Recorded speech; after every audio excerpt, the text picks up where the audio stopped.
Katibu tawala wa wilaya Mafia Shabani Shabani amekutana na vikundi vya wajasiriamali katika kata ya Kilindoni wilayani Mafia vilivyopatiwa mikopo ya 10% inayotokana na mapato ya ndani ya halmashauri.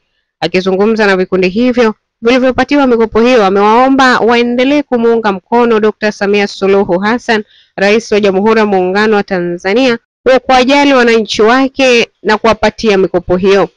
Kwa hiyo nia na madhumuni ya kuja hapa kukaa na nyinyi ni kuwaomba, kuwataka kwamba mikopo tayari imeingizwa kwenye akaunti zenu. Mambo matatu mmeyafanya. La kwanza, mfanye biashara ambayo mliombea kopo.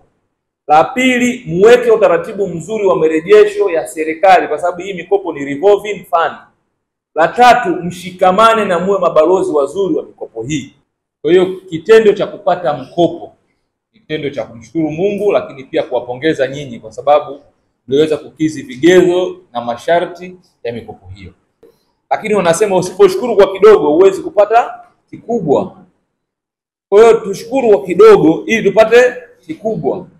Kwa hiyo sisi tuwe mabalozi wazuri wa serikali yetu kwa sababu sisi tumepewa nini? Mikopo hii.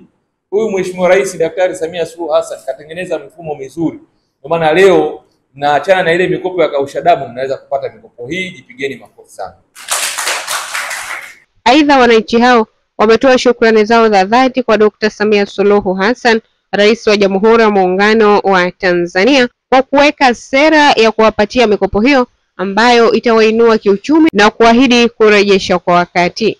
Mimi ni mara yangu ya pili katika mkopo huu wa Mama Samia. Vile vile nimejiwezesha na kujinufaisha katika mkopo huu. Kwa maana hiyo ninawahusia au nawahisi wanawake wenzangu waendelee na mkopo huu na wachukue mkopo kwa vile wanavyohusisha na wanachoombea. Wakiomba gari wanunue gari wafanyie kazi. Wakisema wanunuzi wa samaki wanunue samaki wafanyie kazi.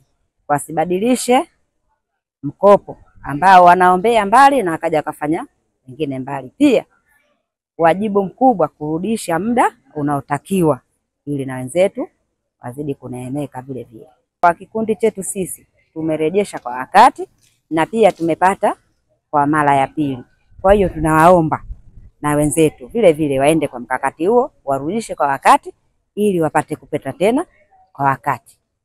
Ni mmoja kati ya wanakikundi walionufaika na mikopo ya 10%. Kwa niaba ya wanakikundi wenzangu, tunaishukuru serikali kwa kutupatia mikopo hii na tunaahidi kwamba mikopo hii itaenda kufanya kile ambacho tumeombea. Kama ni biashara basi tunaamini zitaenda kuboreshwa na tutairejesha kwa wakati ili na wengine ambao hawakupata kwa wakati huu waweze kupata mikopo hiyo kwa wakati unaofuata. Mimi ni Hadija Waziri na hii ni Haswa TV.